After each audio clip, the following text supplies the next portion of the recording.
Oke, kalau beberapa saham defensif ya, menurut saya, sebentar. Kalau ICBP gimana bro? Itu Oh boleh. menggerakkan support nggak bro? Nah, ICBP ini ketahan di EMA 200 juga. Ya. Nah, yes, ini menarik. Support daripada ICBP,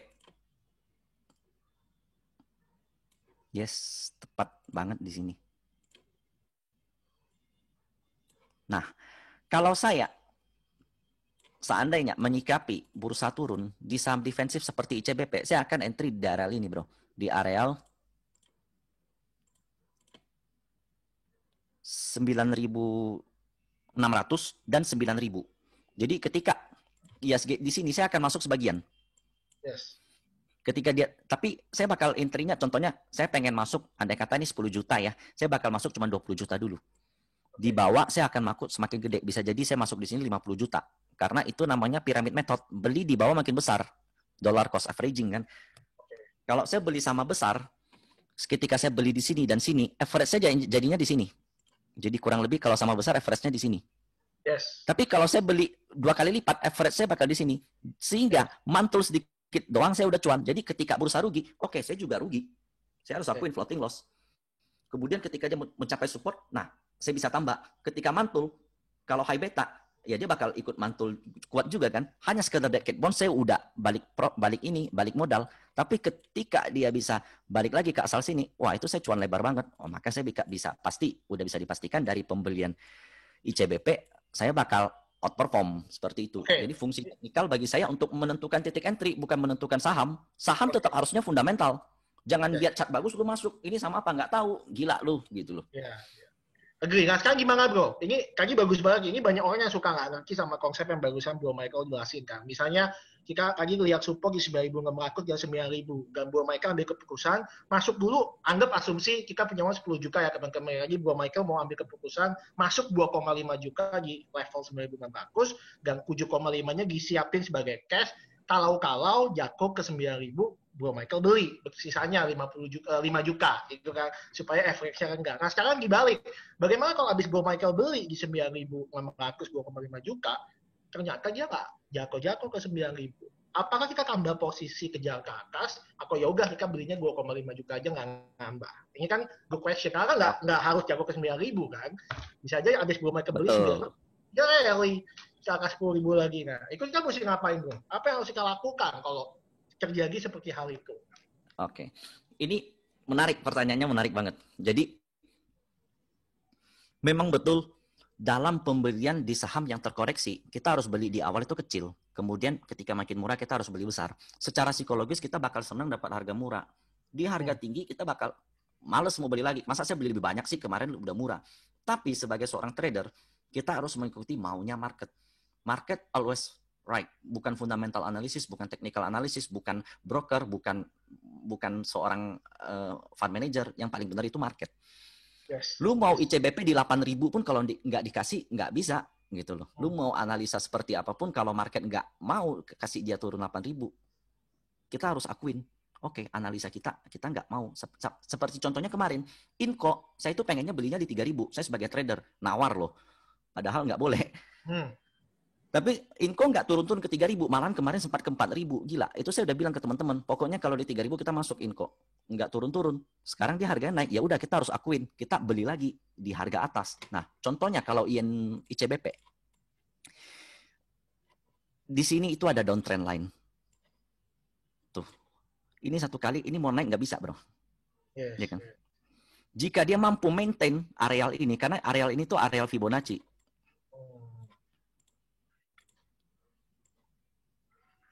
Tuh di sini. Di sini juga Fibonya di EMA 200. Ini mungkin agak rumit, saya hapus saja. Kita kan pengennya beli di sini dan beli di sini. Kalau nggak dikasih, dia konsolidasi di sini. Nah, ketika menembus trend line ini saya bakal masuk. Karena itu artinya dia bakal bullish. Kenapa bakal bullish? Ini trend line, ini EMA 200. Itu hal penting banget.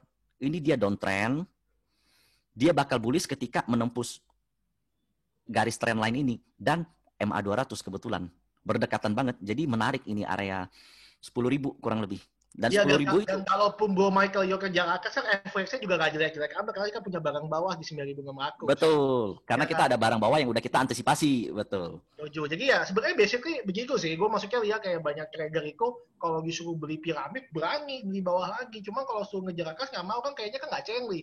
Lu berani menang tapi nggak berani kalah. Ya kan kayaknya nggak fair kan. Betul. Kalau Nggak menang fair, berani, betul. kalau kalah nggak berani. Ya kan harusnya kan kalau trader ya Yes. disiplin aja. Agak masanya kalah, agak masanya menang. Yang penting pas agak di support kita punya barang 20% juga nggak apa-apa. Supaya kalaupun ternyata nggak turun, kita masih punya barang bawah. Psikologis kita masih berani hajar atas. Karena kita masih berpikir Betul. gue punya modal bawah, gue hajar atas, average gue masih di atas, masih di bawah harga pasar kaki, karena gue masih punya kaki bawah kecil. Jadi ya ini pembelajaran yang baik ya teman-teman ya. At least kalau ada di support. Ini kalau boleh bro, Hmm. Kalau boleh saya mau nanya juga, kalau psikologi seorang investor gimana? Kan kebanyakan orang taunya investor kan kalau beli makin turun makin seneng, pengen nyerok lagi, pengen beli lagi. Nah seandainya setelah beli kemudian dia terbang, beli lagi nggak gitu? Atau gimana gitu bro? Kalau teman-teman yang investor. Kalau gue sih beli lagi sih, dan lu nanya ke gue juga agak bingung ya definisi investor itu apa. Soalnya gini ya, zaman dulu kan kalau kita ngomong investor, itu kan orang megang di atas 5 kaum, 10 kaum. Kita bilang itu investor, dan definisi investor itu muncul ketika zamannya Warren Buffett, yang belum ada internet, yang sahamnya masih gile satu hari, karena mesti lihat di koran, ya wajar mereka pegang saham 5 kaum. Sekarang di zaman informasi, tiap hari harga saham ada, berita saham ada, research analis tiap hari ada. Menurut gue definisi investor itu semakin hari semakin short term loh. Maksudnya di atas satu kaum aja menurut gue gak bisa dibilang anggap investasi. Bahkan kalau Warren Buffett pernah loh keluar di satu saham kurang dari 12 bulan buy and sell. Warren Buffett juga pernah kemarin cut loss di bank. Penerbangan juga. Ya kan dia beli lagi di atas. Ya kan nggak masuk akal. Ya kan kayak ya tapi sebenarnya ya, begini bro. Tadi gue hampir takut banget ngobrol-ngobrol. Karena gue pengen nanya, sekarang long term itu berapa tahun sih? Dan gue very totally agree with you bro. Ya. Long term sekarang, 5 tahun itu bukan long term, itu super long term. Lu beli harga saham yang di bawah valuasi, dia naik, entar bisa balik lagi kalau lu simpan 5 tahun.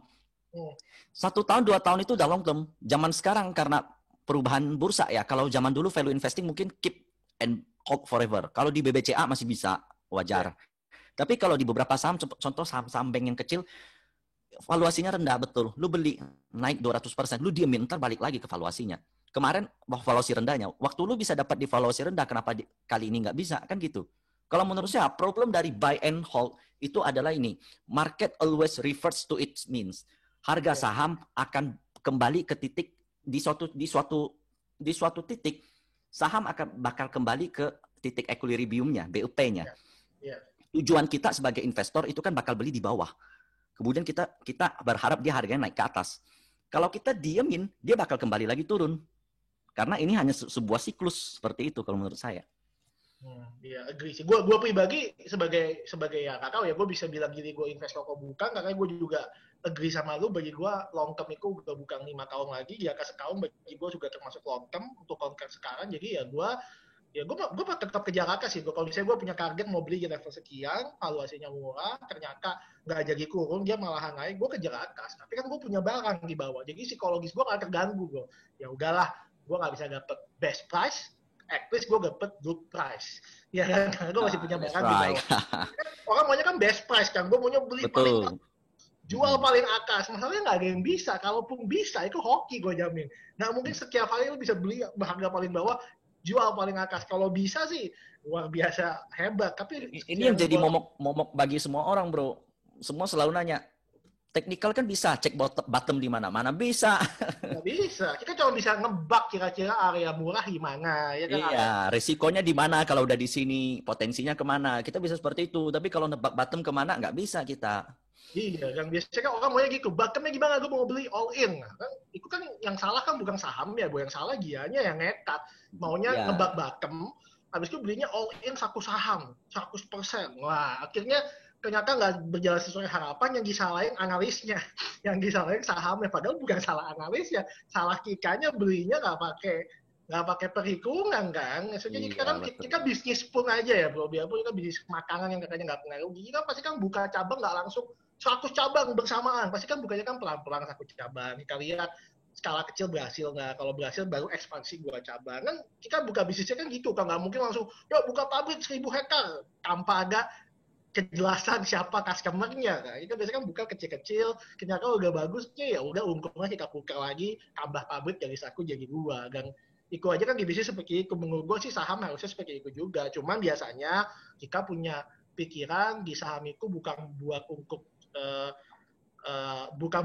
kaya, tapi buat cepet kaya. Makanya kita maunya yang beli Bakem. Kalau bisa nggak 100%, margin 20% di Bakem, jual di atas ya. Akhirnya kan itu jadi salah. Oke bro, ini waktunya udah tinggal dikit. Nah sekarang ada nggak saham-saham menarik di luar defensif atau apapun yang menurut Bro Michael, mungkin bisa sebutin 2 atau 3 aja yang harus diperhatikan dan dimasukin watchlist dalam 1 bulan ke depan. Yang Bro Michael juga lagi lihat. Nggak harus beli sekarang ya, tapi kira-kira diperhatikan aja buat sebulan ke depan. Ini menarik, supportnya gimana? Mungkin boleh di-share, Bro? Boleh. Ini sebagai salah satu contoh saham ini katalisnya kita tahu lagi kuat. Ini ada, dia ini tembus MA 200 bro. Jadi ketika IHSG berusaha nembus MA 200, dia sendiri malah udah tembus. Dia termasuk saham yang bergerak di bidang ini kan tin. Ini sebenarnya itu ada kalau di dalam technical namanya channeling downtrend. Tuh, dia nurut sama ini, sama pergerakan channelnya. Dia break di sini dan perhatikan volumenya. Volumenya gede banget bro, tiba-tiba break. Maka ini pola yang menarik. Menurut saya, jika TINS terkoreksi mengikuti bursa, maka dia potensinya itu ada di MA 200-nya. Di sini saya akan melakukan pembelian. Saya nggak tahu bisa sampai di sini atau enggak. Karena ini kebetulan ada support di sini. Kalau teman-teman yang ngerti technical, ini kita bisa sebut sebagai pola inverted head and shoulders. Oke. Betul, kelihatan sih. Nah, dia berhenti tepat banget di trend lainnya. Nah, kalau jebol, karena ini volumenya juga gede, terlalu banyak retail, terlalu banyak yang exit, itu bakal banyak yang nyangkut kan hari ini kan. Akan kemungkinan dapat tekanan. Nah, tekanan menurut saya, kita bisa anggap ini false breakout. Karena menurut saya, breakout akan valid jika 3 hari minimal di atas resisten. Nah, ini baru 1 hari. Jadi, kalau besok melakukan koreksi, maka saya akan lakukan pembelian di MA 200. MA 200 contohnya itu berarti di areal 650. Itu TINS. Kalau Bro Michael sendiri nih, lebih suka buy on breakout atau buy on support? Secara preferensi. Nah, jadi begini. Banyak orang mengatakan buy on breakout itu lebih bagus. Ya, itu kalau di bursa uptrend. Di bursa uptrend ketika breakout, itu semua uang fokus ke situ. Selanjutnya, jangankan retrace, koreksi sedikit aja habis itu langsung ngebut. Itu di bursa bullish. Seandainya IHSG tembus MA 200, maka saya akan suka beli buy on breakout. Tapi di bursa seperti ini, buy on breakout, saya sell on strength. TINS saya beli di sini. Saya beli di sini. Karena saya ada bilang dia akan ada proteksi ke 715. Ini low-nya itu 725. Saya beli di area sini. Kemudian di sini saya jual. Karena saya punya teori. Di bursa sideways atau downtrend, breakout akan false. Kenapa false? Ini kita lihat ya weekly. Tuh. Ini false namanya. Dia ada ekor di atas. Nah, ini sentuh weekly MA 200. Jadi ini resisten kuat. Jadi technical itu sebenarnya enggak sesederhana itu. Kalau ngelihat view-nya harus gede. Harus di semua view gitu. Ini di secara weekly dia false. Jadi ada potensi. Kalau besok kan hari Jumat ya bro ya? Yes. Jumat candle-nya kalau seandainya nggak mampu tembus MA 200, dah ya udah dia koreksi dulu arahnya. Jadi saya lebih suka bow di saham di bursa sideways, tapi di pasar uptrend saya kalau buy on breakout saya biasanya porsinya agak gede. Tapi di bursa begini saya banyaknya di buy on weakness karena resikonya udah rendah. Saya beli agak banyak kan nggak apa-apa. Toh kalau rugi saya tinggal cut. Ya, bener sih. Dan gua pribadi juga sama, gua bisa ke buy on support dan gua buat konteks Indonesia ya, menurut gua ya setelah gua pelajari. Seringkali tuh buy on breakout gagal bro. Seringkali buy on breakout kebanyakan kita dapetnya false break karena ditambah dengan media kita, biasanya kalau ada saham breakout, wah itu beritanya super duper euforia dan positif, akhirnya orang makin masuk, di sanalah pemain besar jualan, manfaatin euforia, gua jualan, lu seneng, lu happy, Gue suka banget sama bro. Ini juga teori yang sering gua perhatiin memang begitu. Jadi ketika ada saham breakout, bukan cuma media, grup saham, riset, sekuritas, sell side, buy side, semua keluarin. Saham ini bagus, ini bagus. Semua beli nyangkut. Ujung-ujung karena volumenya gede. Sekarang begini, fund itu kan uangnya gede, bukan 1 miliar 2 miliar, triliunan uangnya. Yeah. Kalau seandainya tiba-tiba ada volume gede, ya udahlah, kapan lagi gue bisa jualan sebanyak ini gitu loh. Iya, iya. Ya karena gue pribadi gitu sih, gue pribadi suka buy or support, dengan kaki kapan gue jualan pas nanti kakak technical breakout, karena biasanya pas breakout pertama, itu semua media akan pom-pom, bagus nih, ini, wah, lagi euforia, gue jualan. Ya kan gue baik kan, orang pada mau barang ya gue kasih barangnya kan baik kan kita kan, ceritanya kan gitu kan, agar orang mau beli barang kita kasih lah barangnya pas lagi breakout, ya kan. Dan ya seringkali sih di Indonesia ya, menurut gue buy or breakout tuh lebih bahaya sih, maksud gue ya semua saham resiko, tapi tingkat resiko tuh lebih menarik di buy on support daripada di buy on breakout. Apalagi buat konteks Indonesia yang terlalu banyak forum saham, yang semua orang bisa jadi founder forum saham, yang semua orang bisa ngomong di forum manapun, buat gue tuh lebih bahaya buy on breakout di Indonesia ya. Dan lu kalau lagi Indonesia kan biasanya kan kalau udah naik kan bisa, wah beritanya bisa fantastis, bombastis ya kan, dan semuanya. Iya. Kayak kemarin kan jadi bagus banget kan. Kemarin kan kayak semua everything is good, semua pada bilang bagus, vaksin mau gakan. Nah coba lihat besok, pasti berubah langsung 180 derajat. Kita buka berita, pasti langsung jadi jelek. Sekejap, dalam waktu kurang dalam 24 jam. Karena merah, langsung berubah jadi jelek. Gitu bro. Jadi apa lagi bro? Pertama Kings, kedua MNCN ya bro ya? Saya melihat MNCN potensinya sudah cukup menarik. Karena low dari MNCN ini 700 ya. Jadi kalau kita pembelian di sekarang itu terus terang beresiko. Seandainya MNC ini kalau menurut saya nggak tahu, saya belum cek, tapi sepertinya dia termasuk low beta ya. Dia bisa, kalau seandainya dia ikut koreksi, maka saya akan lakukan pembelian di 700. Kenapa? Karena ini menurut saya ada satu pola bullish. Falling wedge. Falling wedges ya. Berbahaya kalau seandainya ini tembus. Karena ini bakal jadi bearish pennant. Seperti ini, bearish flag atau bearish pennant. Nah, MACG-nya gimana bro? Kalau ini bro, di MNCN, MACG-nya? Ini bullish divergence bro. Iya kan, ini pola valid loh bro. IHSG ya, gue lihat salah satu pola pakem IHSG yang ada di Indonesia itu bullish. Gue paling suka cari saham yang MACG bullish divergence, terutama di saham-saham LQ45. Itu biasanya sekali rally-nya panjang. Bro, ini gue temuin ya, gue gak tau lu yang gue ngerasa di guru ini bro, gue ngerasa ngobrol sama ahli teknikal nih, enak aja lu bisa tahu ini masih di bullish divergence lu. Gue emang suka masih game bullish divergence, maksudnya ini pola yang paling gue pakem gitu di IHSG, yang paling gue ikutin. Dulu juga kalau nggak salah, gue pernah beli United Crackers di 15.000, nggak ada pola ini. Berapa tahun lalu dia turun, kan logiknya gini ya, MACG itu kayak kalau saham turun tapi MACG-nya naik kan basicnya kayak iya sih sahamnya turun tapi dengan kekuatan yang semakin hari semakin lemah gitu kan. Nah, sekali dia tembusnya mantep gitu kan. Kayak Coca-Cola dikasih mentor. Karena itu pertanda setiap ada seller di market, meskipun harganya semakin rendah, tapi ternyata kenaikannya itu sebenarnya lebih tinggi persentasenya. Kita nggak bisa hitung itu. Udah dihitung sama moving average, convergence, divergence itu antara moving average 12, 6, dan 9. Jadi angka 12, 6, dan 9 ini ada penjelasannya. Cuman kalau kita bahas sih ribet lah ya. Jadi saya pengen banget beli MNCN di 700. Kalau seandainya jebol, saya cut loss di areal ini. Resikonya rendah banget. Iya. Sekali naik, pokoknya banyak gitu ya. Turun, pokoknya gigit gitu ya. Cuman ini antisipasi nih bro ya. Kalau seandainya kita kan pengennya beli di situ. Kalau seandainya nggak dikasih gimana? Nah, ini kalau kita lihat ya. Ini ada pola bullish namanya inverted head and shoulders. Hari ini hampir banget di break bro. Tuh. Menarik nih, gue baru tahu nih. Nah, jadi ini shoulders kiri, ini head, ini shoulders kanan. Nah, gue beli di sini bro, jujur aja. Gue masih ada fresh di sini. Tadi gue pikir break, ternyata enggak. Bursanya jelek soalnya. Bursa di sesi 2 mostly bantingan, menyusul juga regional.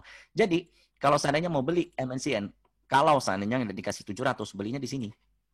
Itu di areal 770, 780 sama 775. Nah, batasi resiko di sini.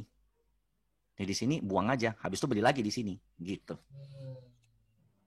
Oke, saham ketiga bro, sebelum closing bro, kan udah kayak Kings, MNCR, sekarang ketiga bro, terakhir bro. Oke, ketiga apa ya? Oke, ada satu lagi, ini yang hari ini. Hari ini dia juga hampir break, tapi nggak jadi. Nah, ini menurut saya, ini adalah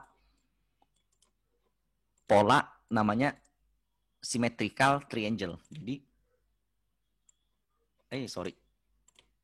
Ini base ini termasuk low beta ya. Jadi dia second liner. Nah, tuh dia tadi tuh udah sempat naik sampai 185. Cuman karena bursa sesi 2 jelek, bantingan. Nah, ini ada salah satu penggunaan MACD ya.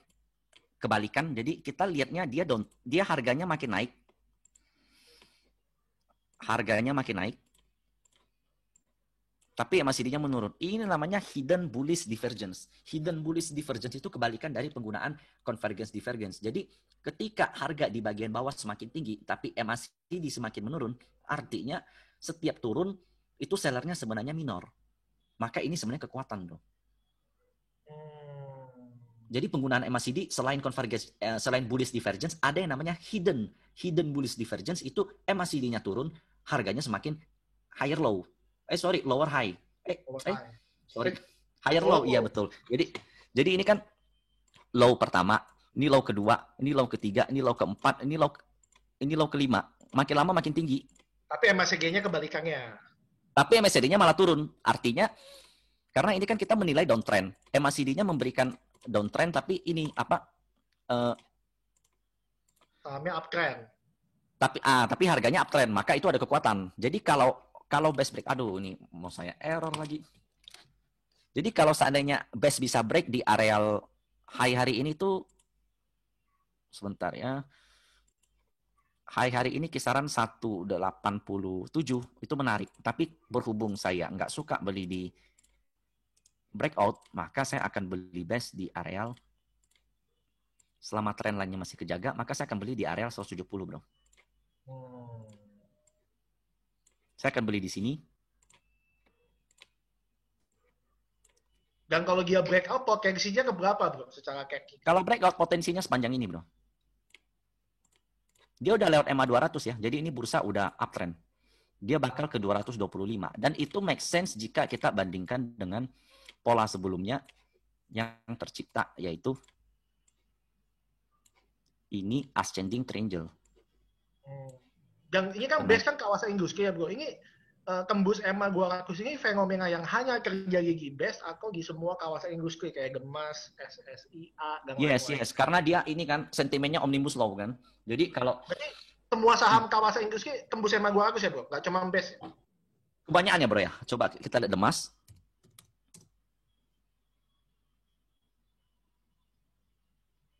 Tembus juga. Tapi Demas ini agak jelek ya. Potensinya koreksi karena candlenya begini. Kita lihat Kija. Tembus juga. Kita lihat SSIA. SSIA yang belum. Jadi SSIA ini karena sentuh EMA 200, kita boleh beli di sini. Ini betanya rendah ini. Di sini ada support.